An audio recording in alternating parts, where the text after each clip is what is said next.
صلى الله على محمد صلى الله عليه وسلم صلى الله على محمد صلى الله عليه وسلم صلى الله على محمد صلى الله عليه وسلم صلى الله على محمد صلى الله عليه وسلم صلى الله على محمد صلى الله عليه وسلم صلى الله على محمد صلى الله عليه وسلم صلى الله على محمد صلى الله عليه وسلم صلى الله على محمد صلى الله عليه وسلم صلى الله على محمد صلى الله عليه وسلم صلى الله على محمد يا ربي صلي وسلم اللهم صل وسلم وبارك عليه.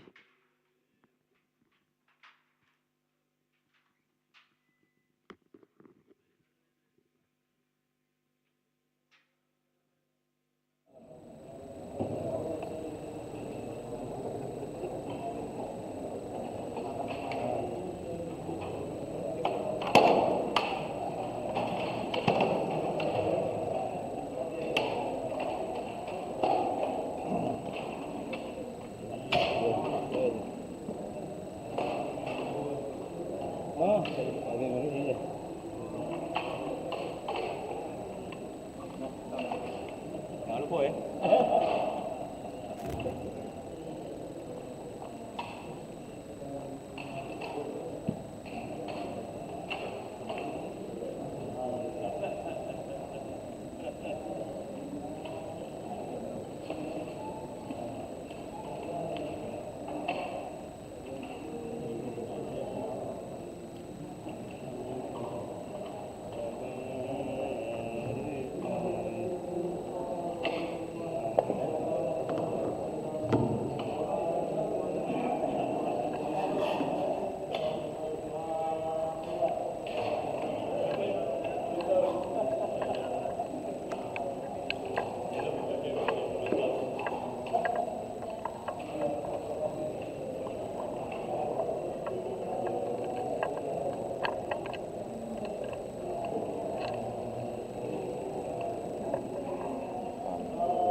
Ibu-ibu, bapak-bapak, pagi ini insya Allah kita masih melanjutkan kajian surat Yasin ayat 33. Saya puas.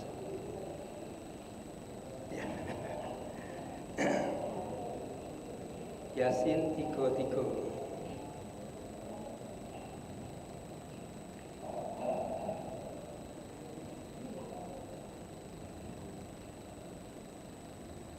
Sebelum kita melanjutkan kajian, saya ingin menambahkan informasi kuliah subuh Ahad terakhir kemarin. Ustaz Abdul Khair memberi judul Cerdas Beribadah. Bapak-bapak ibu yang kemarin puasa bisa niat 3 hal, 1 puasa untuk 3 hal. Kemarin itu puasa sunnah Senin Kamis, puasa sunnah hari putih Ayyamul Bid, dan puasa sunnah di bulan Sya'ban. Ya. Nah, jadi kalau Anda juga ya. Nah, kalau yang wajib dengan sunat saya kurang paham. Yang kemarin itu sama-sama sunat semua. Ya, saya nggak jelas. Kalau qadha dengan sunat nanti yang dapat qadhanya, yang wajibnya yang besar. Tapi kalau mandi besar itu diawali dengan wudu, hanya kakinya diakhirkan. Nanti setelah merasakan air ke seluruh tubuh, terakhir baru kaki. Itu wajib. Kalau ketidak besarnya ikut semua. Tapi wudu itu toharoh ya. Jadi kemarin itu dapat 3. Ini cerdas beribadah, 1 ibadah, dapat puasa Senin Kamis, puasa hari-hari putih tanggal 14, dan Ayyamul Bid, dan puasa di bulan Sya'ban. Jadi alhamdulillah bapak-bapak ibu di bulan Sya'ban ini hari apapun sunnah berpuasa. Bahkan Rasul itu hampir 2 bulan berpuasa selama Sya'ban dan Ramadan. Dulu ada tokoh Pak Ketua Muhammadiyah Buya Al-Mahudin pernah memotivasi anak-anak muda. Beliau mengatakan, wahai anak-anakku, bulan Sya'ban tahun ini saya hanya bisa puasa 22 hari. Jadi dari 30 hari Sya'ban itu beliau puasa. Jadi memotivasi anak-anak muda. Tentu yang muda masih bisa lebih banyak lagi karena masih kuat-kuat. Nah, jadi hari apapun ini, hari ini 15, masih ada separuh bulan. Bismillah kita niat untuk puasa sunnah sebanyak-banyaknya yang kita bisa. Ya, ya buat puasa. Nah, alhamdulillah pagi ini kita insya Allah melanjutkan kajian surat Yasin ayat 33. Sebelumnya 32 ini untuk menyambung dengan kemarin. Allah berfirman, A'udzubillahi minasyaitonir rajim, wa in kullun lamma jami'un ladaina muhdharun. Wa in, dan tidaklah, kulun, setiap umat, lama jami'un, melainkan semuanya itu ladaina muhdharun, akan dihadirkan kepada kami Allah untuk mempertanggungjawabkan semua nikmat-nikmatnya.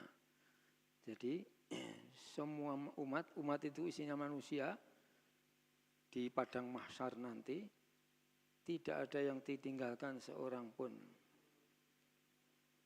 Semuanya akan dibangkitkan untuk dihadirkan di hadapan Allah, akan diminta summalatus aluna yauma idzin anin na'im. Kemudian pada hari itu semua manusia akan ditanya tentang segala nikmat yang diberikan Allah ketika hidup di dunia. Jadi kalau tadi malam alhamdulillah kita bisa membaca surat Yasin 3 kali, ketemu dengan ayat ini 3 kali. Kemudian ayat 33, wa ayatul lahumul ardul maitah ahyainaha wa akhrajna minha habban faminhu ya'kulun. Wa ayatun, dan satu tanda kebesaran Allah, satu tanda kekuasaan Allah, lahum, untuk mereka manusia, adalah al-ardul maitah, bumi yang mati. Bumi yang kering, tandus, yang mati. Rumput-rumput mati semua. Ahyainaha, kami Allah telah menghidupkan bumi tadi. Wa akhrajna minha, dan kami Allah telah mengeluarkan dari bumi tadi habban, biji-bijian. Biji-bijian, faminhu ya'kulun, dari biji-biji tadi lalu tumbuh tanaman, darinya, faminhu darinya, dari biji-bijian tadi, ya'kulun, manusia makan buahnya. Ini, ayat ini berkaitan dengan berbagai ayat yang lain, nanti di surat Al-Waqiah, tentang siapa yang menumbuhkan tanaman. Afaraitum ma tahrusun, a antum tazra'unahu am nahnu zari'un. Nah, itu di surat Al-Waqiah. Siapa yang menumbuhkan tanaman? Tidak ada lain kecuali Allah Subhanahu wa taala. Para petani menebar padi gabah, lalu disebar, lalu tumbuh padi, lalu setelah tumbuh, setelah tinggi tertentu, petani menebar padi tadi. Sebelumnya tanah dibajak dulu, diluku, digaru, dikasih air, terus padi-padi ditanam dengan jarak tertentu, tanam padi. Sekarang pakai teknologi modern, tidak ditanam lagi, ini masih manual. Nah, lalu siapa yang menumbuhkan padi tadi? Tidak ada lain, Allah Subhanahu wa taala. Tanaman apapun. Jadi ini ayat 33 ini menunjukkan peran Allah Subhanahu wa taala menumbuhkan tanaman sampai berbuah, lalu manusia menikmatinya. Bumi yang kering, terus Allah menumbuhkan, itu juga gambaran kebangkitan hari berbangkit di padang mahsyar. Jadi kalau kita diajak oleh Allah memahami ayat bumi yang kering, Allah menurunkan hujan, lalu Allah menumbuhkan tanaman, itu gambaran kebangkitan dari alam barzah di padang mahsyar. Semuanya dibangkitkan oleh Allah. Nah, kemudian ayat 34, wa ja'alna fiha jannatin min nakhilin wa a'nabin wa fajjarna fiha minal uyun. Wa ja'alna, dan kami Allah telah menjadikan fiha, di bumi tadi, jannatin, kebun-kebun, min nakhil, di antaranya kebun kurma, wa a'nab, dan kebun anggur, wa fajjarna, dan kami memancarkan fiha, di bumi tadi, minal uyun, mata air. Jadi ainun itu mata, ini mata air, minal uyun, beberapa mata air. Jadi Allah menimbulkan mata air dari bumi keluar air, dari gunung-gunung, dari dalam gunung tadi keluar mata air. Sebetulnya bapak-bapak, ibu-ibu, kalau kita perhatikan jumlah air di alam semesta ini itu tetap. Jumlah air itu tidak berkurang, tidak bertambah. Hanya Allah memutar. Allah memutar air itu dari laut, dari sungai, dari danau-danau, diberi sinar matahari, lalu air menguap, naik. Siapa yang menaikkan? Allah. Siapa yang memberi matahari? Allah. Siapa yang membuat matahari bersinar? Allah. Kemudian naik terus, kena sinar matahari panas, naik. Seperti kalau kita memasak air itu di kompor panas, lalu airnya mendidih, lalu naik, dan uap. Kemudian Allah meniupkan angin bertiup, membawa uap air tadi di atas daratan. Lalu Allah, setelah awan tadi berat, airnya berat, Allah menurunkan air hujan.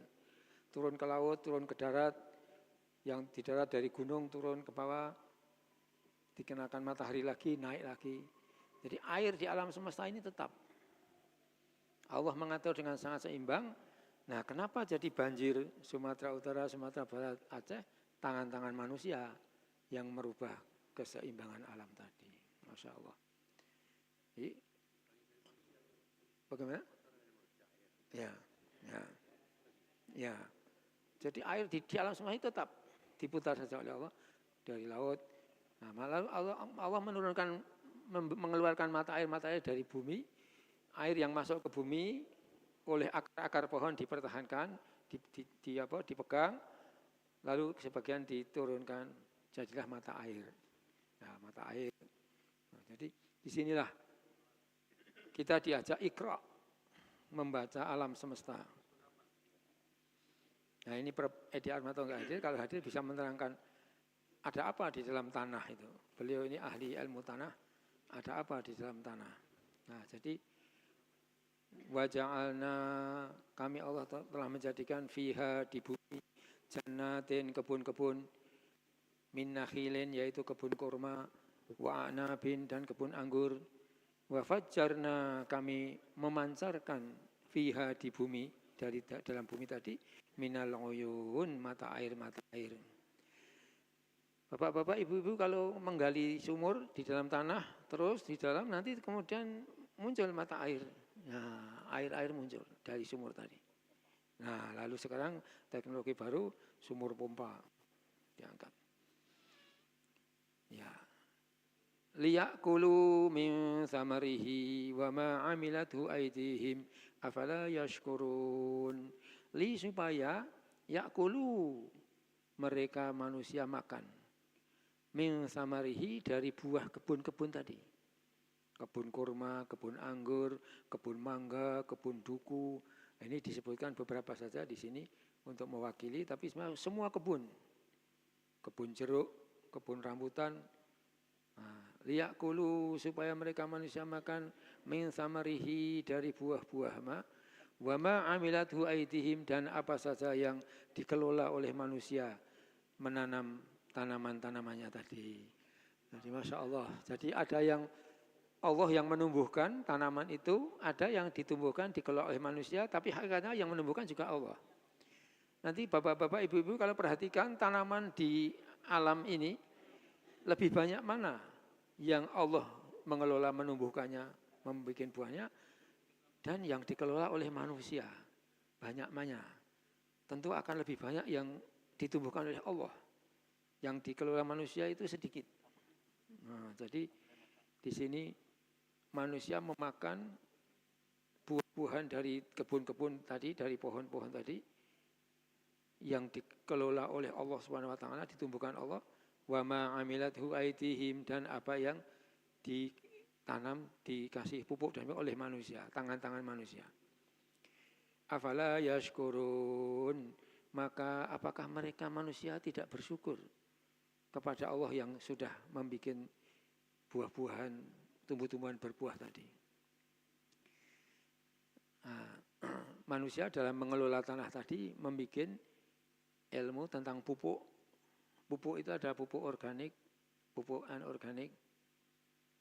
Saya di rumah ini dilatih oleh kakak saya yang di Jogja, dia itu insinyur teknik listrik, tetapi dia senang mengelola alam. Sampah-sampah yang basah itu bisa dikelola menjadi pupuk kompos. Jadi kalau saya Ahad pagi, tiap Ahad ke pasar Perumnas, itu di tepi jalan, Masya Allah, 2 truk pengangkut sampah nggak cukup, menggunung sampah banyak sekali di tepi jalan. Dan baunya nyengat. Karena apa? Karena sampah basah yang membusuk. Jadi sebetulnya kalau setiap rumah tangga itu, sampah sudah dipisah di ember khusus, wadah khusus, ini sampah kering, kertas, plastik, kemudian kaleng, kaca, dan sebagainya disendirikan yang kering, dikelola khusus. Ya, sampah basah ini disendirikan. Kulit buah-buahan, sisa-sisa makanan, macam-macam yang basah semuanya disendirikan. Nanti yang sampah basah ini bisa dijadikan pupuk kompos. Caranya cari ember, dikasih lubang-lubang supaya bisa berventilasi, supaya ada fermentasi. Kemudian langkah pertama kita beli dulu media kompos di Pusat Pengembangan Tanaman Hias di BLK. 1 kantong media kompos, nanti dicampur dengan sampah basah separuh-separuh. Dicampur, lalu dikasih air, masukkan ke ember yang sudah dilubangi. 3 pekan sudah jadi pupuk kompos. Masya Allah, luar biasa sekali. Nah, jadi nanti lingkungan bersih, kita dapat pupuk yang sangat menyuburkan tanaman. Itu juga diputar. Kulit buahan dan sebagainya tadi menjadi pupuk, lalu Allah ditumbuhkan, pohon berbuah, buahnya kita makan, kulitnya dijadikan pupuk lagi. Nah, kita membantu perputaran alam tadi. Jadi masyarakat tidak berbau, bersih, lingkungan bersih dan dapat pupuk kompos.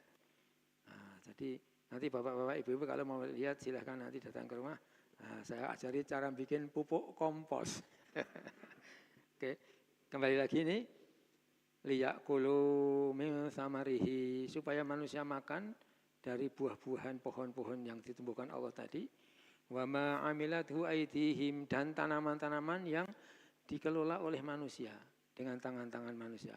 Afala yashkurun, maka apakah mereka manusia tidak bersyukur dengan nikmat Allah berupa buah-buahan yang ditumbuhkan oleh Allah tadi.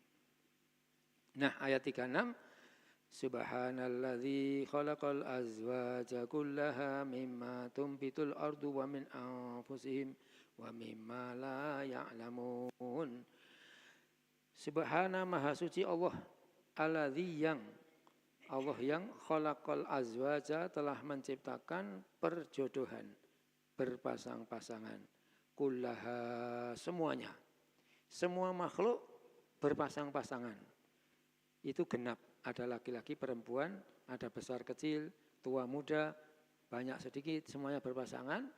Yang esa satu hanyalah Allah Subhanahu wa ta'ala. Makanya ada firman Allah, wasyaf'i wal watr. Perhatikanlah benar-benar genap dan ganjil. Nah, sholat witir itu sholat yang ganjil. Maka dalam satu malam tidak ada 2 sholat witir.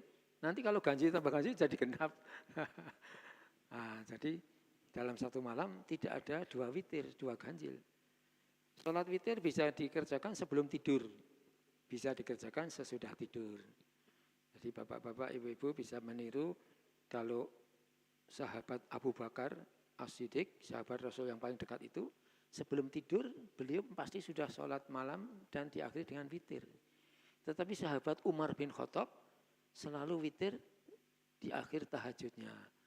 Dua-duanya menghadap Rasul, dialog tentang Rasul, dipuji semua. Wahai sahabatku Abu Bakar, engkau adalah orang yang sangat hati-hati. Sebelum tidur pasti sudah sholat witir. Dengan Umar bin Khattab, Umar dipuji, wahai sahabatku Umar bin Khattab, kamu orang yang sangat kuat. Pasti bisa bangun sebelum subuh. Masya Allah, bagus semua, dipuji semua. Ini semuanya benar. Nah, jadi bapak-bapak, ibu-ibu ini, kalau ada ayat subhana awalnya pasti penting sekali. Subhanalladzi asra bi'abdihi lailan minal masjidil haram ilal masjidil aqsa alladzi barakna haula. Maha suci Allah yang memperjalankan hambanya dari Masjidil Haram ke Masjidil Aqsa. Ini Isra Mi'raj ini penting sekali. Nah, ini juga subhanalladzi, maha suci Allah yang alladzi yang khalaqa, Allah telah menciptakan al-azwaja, perjodohan, berpasang-pasangan, kullaha, semua makhluk, semuanya. Mimma tumbitul ard, dari apa yang ditumbuhkan oleh bumi. Tanaman-tanaman tadi berbuah juga karena ada pernikahan, perkawinan antara putik dan benang sari, perempuan dan laki-laki. Wa min anfusihim, dan dari mereka manusia juga berpasangan, laki-laki perempuan. Kalau jejaka terus sampai meninggal, apakah bisa dikaruniai anak? Tidak. Kalau gadis terus sampai tua sampai meninggal, apakah bisa dikaruniai anak? Tidak. Maka melalui berpasangan, pernikahan, Allah mengaruniakan keturunan. Wa mimma la ya'lamun, dan dari segala apa saja yang mereka tidak tahu. Yang mereka tidak tahu, mungkin makhluk-makhluk yang tidak terlihat, atau makhluk-makhluk kecil yang tidak terlihat oleh mata kasat kita, harus pakai mikroskop. Itu juga pernikahan semua. Masya Allah, luar biasa sekali. Nah, kemudian ayat 37,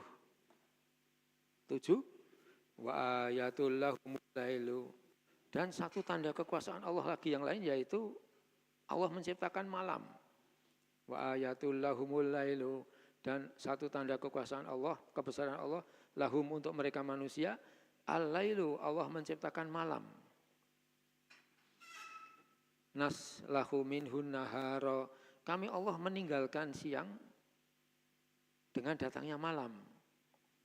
Fa idza hum muzlimun, maka ketika malam datang tiba-tiba mereka menjadi dalam kegelapan. Bapak-bapak, ibu-ibu, perjalanan waktu ini sangat terasa betapa cepatnya kalau sore hari. Sore hari jam 5, terus sebentar kemudian terus langsung gelap. Ataupun pagi hari begini nih, akan terasa perjalanan waktu dari gelap terus terang. Nah, kalau tengah hari jam 12 enggak terasa waktu itu, atau tengah malam enggak terasa. Tapi kalau pas pergantian, wah betapa cepatnya waktu ini. Nah, saya kira saya sebagai awal pembicaraan sampai di sini dulu. Ayat 37 tentang pergantian siang dan malam. Ini lalu kita ingat ayat 190 Ali Imran. Inna fi khalqis samawati wal ardi wa ikhtilafil laili wan nahari la ayatin li ulil albab. Sungguh fi khalqis samawati, sungguh dalam penciptaan seluruh langit dan bumi, wa ikhtilafil laili wan nahar, dan pergantian malam dan siang.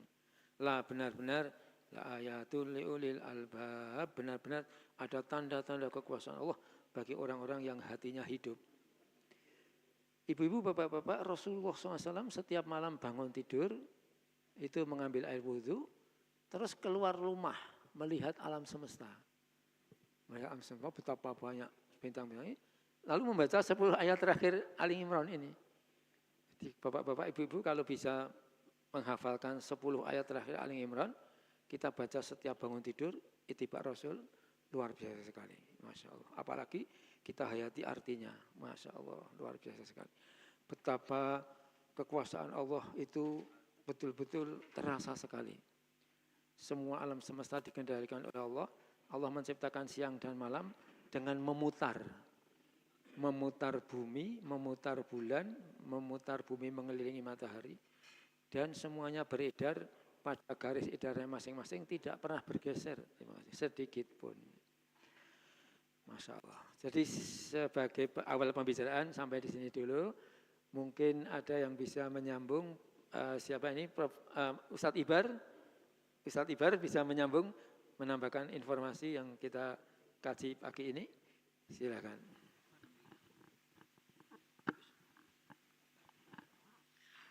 Assalamualaikum warahmatullahi wabarakatuh. Waalaikumsalam warahmatullahi wabarakatuh. Baiklah, terima kasih Ustadz Burhan. Apa yang telah dijelaskan tadi sungguh menarik dan menambah wawasan kami. Dan ada satu hal yang dapat kami garis bawahi dari ayat 33 sampai 36 ini menceritakan tentang kebesaran Allah dengan ciptaannya. Dan memang sebahagian ayat sebagaimana Ustadz Burhan menyampaikan, biasanya Allah Subhanahu wa taala memberikan gambaran tentang kebesaran dirinya itu diawali dengan atau diakhiri dengan kalimat bertasbih kepada Allah. Sebagaimana di ayat 190 Al-Quran surah Ali Imran tadi telah dibacakan, Inna fi khalqis samawati wal ardi wa ikhtilafil laili wan nahari la ayatil li ulil albab. Sesungguhnya pada penciptaan nafi khalqis sama langit dan bumi terdapat ikhtilafil laili wan nahar, dan terjadinya perputaran hari, siang dan malam. La ayat, terdapat tanda-tanda kebesaran Allah li ulil albab, bagi orang-orang yang berakal. Siapakah mereka orang berakal itu? Alladzina yadhkurunallaha qiyaman wa qu'udan wa 'ala junubihim wa yatafakkaruna fi khalqis samawati wal ard, yaitu orang-orang yang mengingat Allah dalam keadaan berdiri, duduk dan sambil berbaring. Wa yatafakkaruna fi khalqis samawati wal ard, sambil memikirkan tentang ciptaan Allah, penciptaannya baik yang ada di langit maupun yang ada di bumi, seraya dia berkata, Subhanak faqina azabannar, maha suci Allah dan jauhi kami dari segala azab api neraka. Dan ini ayat ini memang betul-betul luar biasa, memiliki kekuatan yang sangat tinggi karena membicarakan tentang kebesaran Allah yang tiada satupun makhluk selainnya untuk dapat menyaingi atau menyamakan ciptaannya Allah tersebut. Maka ini barangkali yang dapat kami sampaikan, Ustaz. Untuk selanjutnya. Assalamualaikum warahmatullahi wabarakatuh. Waalaikumsalam. Terima kasih Ustaz Ibar, luar biasa sekali. Jadi betul ya, itu ada YouTube Gus Baha itu. Kalau orang-orang menyembah selain Allah itu bertanya, apa sumbangan Tuhan-Tuhan yang kamu sembah tadi dalam penciptaan alam semesta ini? Karena semuanya Allah yang menciptakan. Sumbangannya Tuhan-Tuhan kamu itu apa untuk penciptaan? Masya Allah. Luar biasa. Terima kasih Ustaz Ibar. Jadi ujung ayat itu tasbih, baik di awal maupun di ujung itu menunjukkan betul-betul kebesaran Allah Subhanahu wa taala. Pak Haji Danarto bisa menambahkan? Silakan Pak Haji. Terima kasih Ustaz. Alhamdulillah. Assalamualaikum warahmatullahi wabarakatuh. Waalaikumsalam warahmatullahi wabarakatuh. Alhamdulillah kita bisa melanjutkan tadabbur. Mudah-mudahan ini menambah pengetahuan kita dan bisa meningkatkan iman dan takwa. Amin ya rabbal alamin. Tadi Pak Dr. Burhan tadi memulai dengan niat tadi ya. Niat yang dari penceramah subuh. Nah, ini masalah niat ini memang cukup menarik ya, menarik. Dan saya baru saja membaca tentang kitab niat, khusus tentang niat. Wah ternyata banyak yang ketinggalan. Niat kita tuh banyak yang ketinggalan. Apalagi disebutkan di dalam hadis-hadis yang cukup banyak ya, diantaranya man hamma bihasanatin, barang siapa yang berniat suatu kebaikan. Falam yakmalha, kemudian belum mengamalkan. Ya, kutibat lahu hasanatan kamilatan, kan gitu. Sudah dicatat sebagai satu kebaikan. Lo niat tok itu, hanya gara-gara niat berbeda, itu pahalanya juga berbeda. Nah kita ini datang ke masjid, sama-sama datang ke masjid, nanti keluar dari masjid kita akan berbeda itu, berbeda pahala. Kapan tahunya? Ya nanti ya, nanti. Ya. Di antaranya itu saya membaca bahwa niat kita berangkat ke masjid, kalau kita cuma niatnya nanti, saya mau sholat, pahalanya cuma sholat, betul cuma sholat kok itu. Tapi kalau ditambah, saya berniat sholat berjamaah, nambah itu. Terus ditambah lagi, saya niat berjamaah, setelah saya datang ke sana, saya berniat menjadi tamu Allah, itu beda lagi itu. Jadi tamu pahalanya tambah lagi. Tambah. Terus kita berniat lagi masuk ke masjid.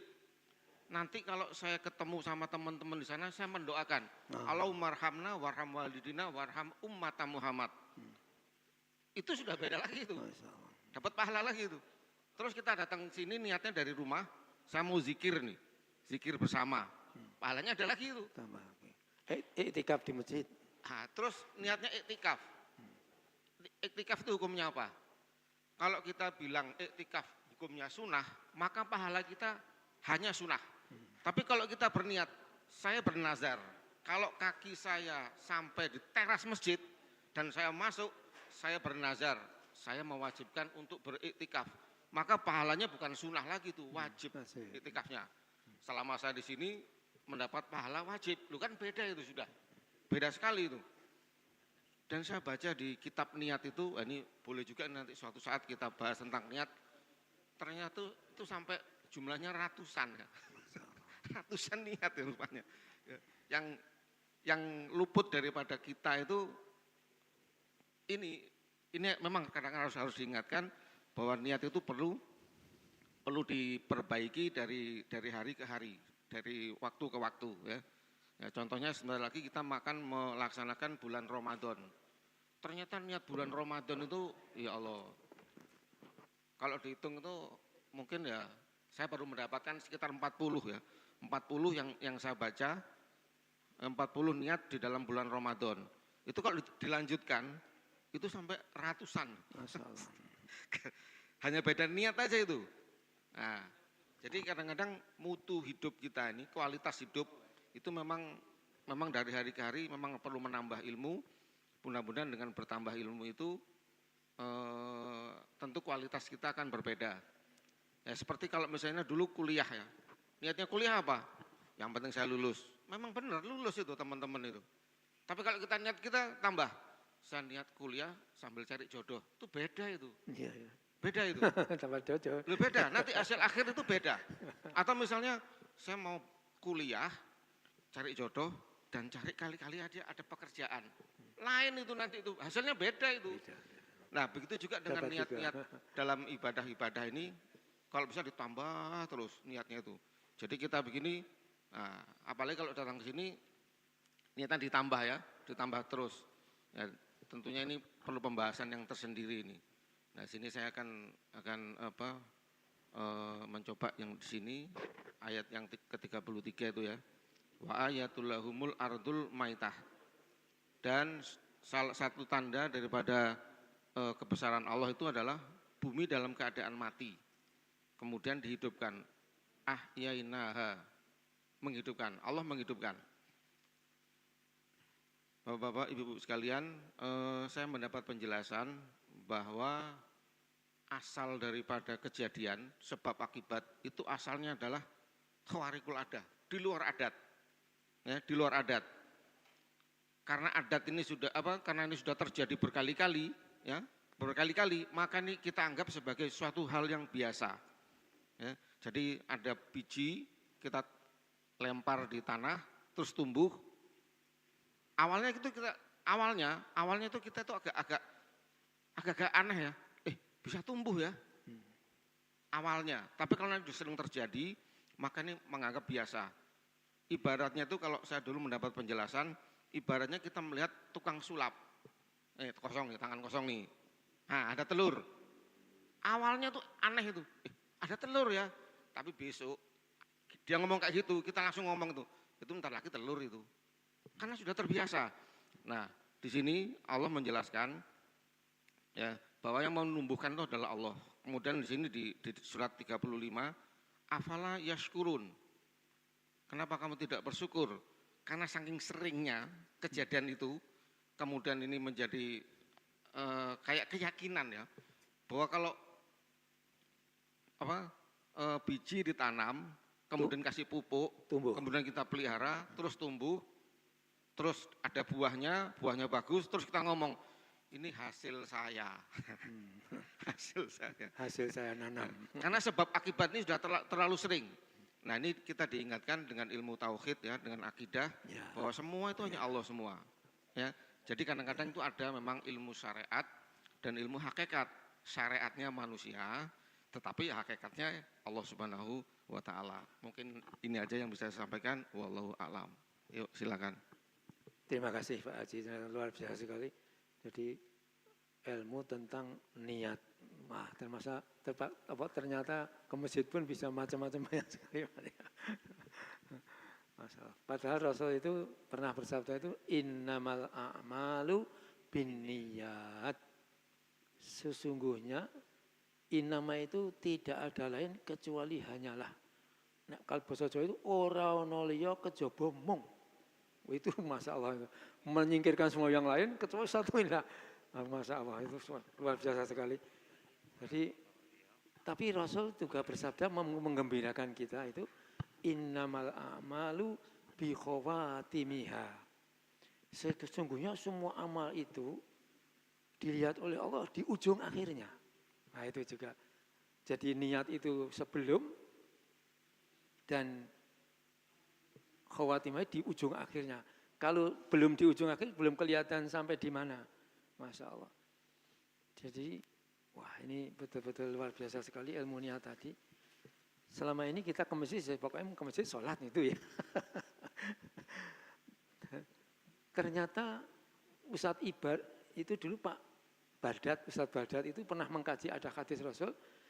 Kalau kita sudah berwudu dari rumah, keluar dari rumah menuju masjid, sudah dihitung sholat. Masya Allah, sudah dihitung sholat.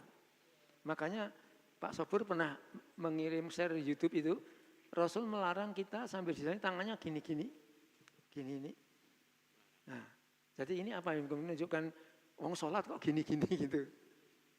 Terus yang kedua, misalnya kita ke masjid sholat Jumat pun, Kita dilarang duduk dengarkan khotbah dengan cara begini ini. Nah, terus yang ketiga itu sambil dengarkan khotbah. Nah, ini kayaknya tidak menunjukkan keseriusan, kesungguhan gitu ya. Kalau khotbah itu mesti kita fokus mendengarkan khotbah ini. Dan nanti ujiannya ngantuk. Kalau cuma itu, wah ujian pertama ngantuk itu. Wah betul-betul. Karena kalau kita ngantuk nggak bisa dengar apa isi khotbah, itu luar biasa sekali. Nah ini nanti kaitannya juga dengan niat itu. Bahkan kalau orang sudah berwudu dari rumah, kemudian berjalan ke masjid, itu sudah dihitung sholat, itu tanah-tanah yang diinjak, itu akan berkata kepada tanah yang lain, betapa senangnya, bahagianya aku. Aku ini diinjak oleh orang yang sudah bersuci dari rumah, sudah dihitung wudu, dan orang yang mendapatkan nur dari Allah. Nah ini Pak Nur sudah datang ini, Ustaz Nur sudah datang. Jadi doa ke masjid itu kalau Allahumma ja'al fi qalbi nuran, wa fi basari nuran, wa fi sam'i nuran, wa yamini nuran, wa yasari nuran, wa amami nuran, wa khalfi nuran, wa fauqi nuran, wa tahti nuran, wa ja'ali nuran.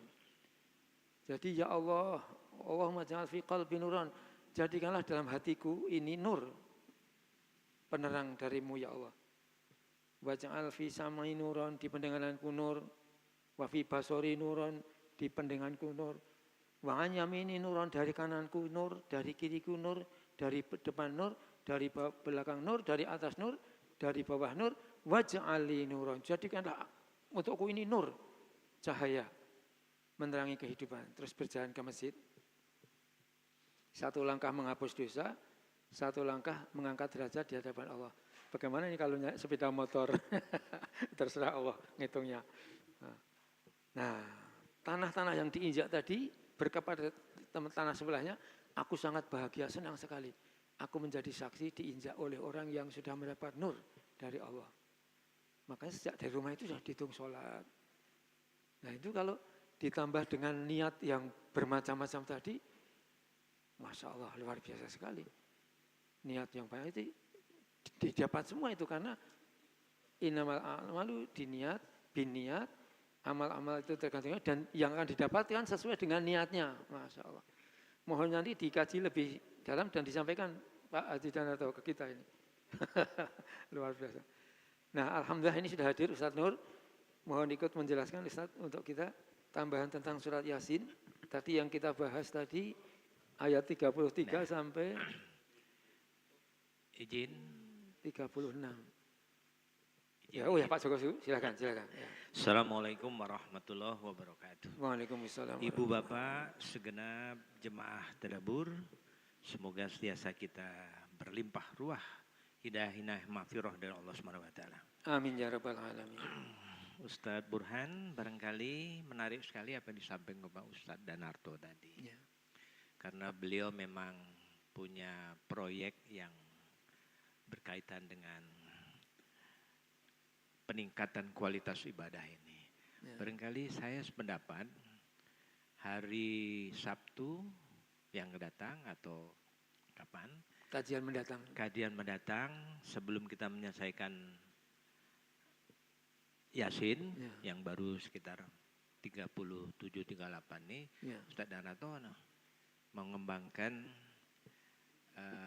kajian niat dengan temanya itu ya bagus sekali. Jadi saya barusan teringat tadi Ustadz Burhan mengatakan begitu ngambil wudhu kata Ustadz Baldan nak ke masjid itu banyak sekali sudah dihitung sholat. Saya kira itu pengembangan dari hikmah daripada perjalanan. Pada kesempatan yang berbahagia ini saya ingin menyampaikan mengenai ketika awal dibuka tadi yang berkesempatan melakukan puasa sekaligus ada 3 kan. Puasa kemarin Senin, jadi puasa Senin Kemis, Ayamul Bid dan Syahban. Saya tadi menyampaikan tambah kodo. Kodo itu dalam bahasa Arab itu artinya ketentuan atau keputusan. Tapi dalam konteks ibadah, kodo itu berarti menggantikan. Ya, menggantikan. Atau melakukan sesuatu yang terlewatkan. Ya, tertinggal. Makanya kita mengenal ada sholat reminder itu mengingatkan. Maka ada kita mengenal ada sholat yang dikodo. Dikodo. Termasuk puasa. Dalam satu kesempatan saya ada kajian kecil dengan Ustadz juga. Saya tanyakan bagaimana ini berkaitan dengan niat-niat tadi. Rupanya saya terbiasa ketika sahur untuk Senin Kemis dan Ayamul Bid, itu rupanya saya mendahulukan nawaitu saum kodo. Ya, mengkodo. Kemudian baru Senin Kemis, baru Ayamul Bid. Ya. Nah, ditambah lagi kalau kemarin tuh misalnya apa namanya Saban. Sebentar Pak Joko, Jadi, kodonya mengkodo apa? Mengkodo puasa yang dulu tertinggal? Nah, saya yakin kita ketika anak-anak, remaja, dewasa, ada yang bolong-bolong, Pak. Kadang-kadang sudah berpuasa, tiba-tiba Pak Subur nelpon. Begitu nak makan ujungnya dia tamu ini nih, baru jam 9. Nah, baru jam 9. Jadi maju mundur. Kita batalkan Pak puasa sunat tadi. Dulu ketika muda. Ternyata setelah dikaji Pak, diajak orang makan dalam satu silaturahmi itu pahalanya lebih besar Pak dibandingkan jalankan puasa tadi. Makanya dipecahkan. Nah, ini salah satu juga niat-niat. Tolong dikembangkan nanti pada hari ya. Jadi kodo tadi menggantikan semua apa yang sudah terlewatkan. Nah, jadi termasuklah sholat dan sebagainya. Tapi kalau sholat bukan saja menggantikan sudah lewat, tapi juga bisa menjemput. Kodo koso tadi kan, yang asar ditarik di zuhur, yang isya ditarik ke maghrib. Kalau yang berikutnya adalah kodo biasa. Barangkali itu ya untuk supaya bagaimana yang berkaitan dengan kodo tadi untuk segala niat itu, apakah itu kebiasaan yang benar. Nah, termasuklah sholat tuh saya lihat, misalnya saya masuk masjid. Begitu saya masuk masjid, kesempatan belum azan, saya sholi sunatan tahiyatul masjid. Wa tobatan, dengan tobat sekaligus. Nanti yang kedua baru sholat sunat qobliyah subuh. Saya campur juga dengan wa tobatan. Nah, jadi banyak juga kan artinya niat-niat sholat mutlak. Contohnya kayak tadi pagi itu ya. Itu kan sesuai dengan anjuran para ulama kelas nasional, sholat wudu 2 rakaat. Syukrul wudu. Sudah itu sholat malam ya, maksud sholat tahajud. Kemudian sholat taubat. Kemudian sholat tahajud 8 rakaat. 2. Kemudian sholat hajat. Baru ditutup witir. Nah, ketika di masjid, saya lihat beberapa masyarakat itu atau orang-orang itu pindah dikit. Pindah tempat sujudnya atau sejadahnya jadilah. Nah, kira-kira bagaimana itu? Mungkin Ustadz Nur bisa melengkapi, tapi tetap nanti karena waktunya Ustadz Nur itu langsung nyimpulkan. Oh ya, sebelum Ustadz Nur, Ustadz. Terima kasih Pak Joko. Assalamualaikum warahmatullahi wabarakatuh. Waalaikumsalam. Ini ada Prof. Edi Mansalim, silakan Prof. Dari dan untuk kita. Assalamualaikum warahmatullahi wabarakatuh. Waalaikumsalam. Jadi khusus kita bicarakan tentang ayat 33 surat Yasin ini. Saya ingat Ustadz Adi Hidayat. Ya, Adi Hidayat. Beliau menginisiasi Gerina. Gerakan Menanam Indonesia. Di Musi Banyuasin. Saya cari di Google, rupanya ayat 33 inilah rahasia beliau. Sumbernya, inspirasinya. So, beliau mengatakan waktu itu ada bacaannya di Al-Quran. Rupanya ini, saya tanya sama Google, benar. Tapi itu tidak saja didasari oleh ayat Al-Quran, surat Yasin 33, tapi juga dilengkapi dengan riset yang teliti. Beliau riset itu belajar di Jepang, bagaimana pupuk. Nah, dia ada pupuk Pancasila beliau menamakan itu. Jadi untuk bertanam di daerah yang tadinya tandus, tidak bisa mati. Seperti yang di surat 33 ini. Jadi kalau kita lihat, terutama di kita di Indralaya kan waktu itu peresmiannya di Pemelutan, itu tanahnya itu rawa. Selama ini ahli-ahli pertanian, sayang Pak tidak hadir ya, itu beberapa kali sudah mengadakan seminar bagaimana untuk mempotensiasikan tanah rawa tadi, nah, gitu, sehingga bisa menghasilkan. Dah juga berhasil. Ya. Nah, alhamdulillah dengan inisiasi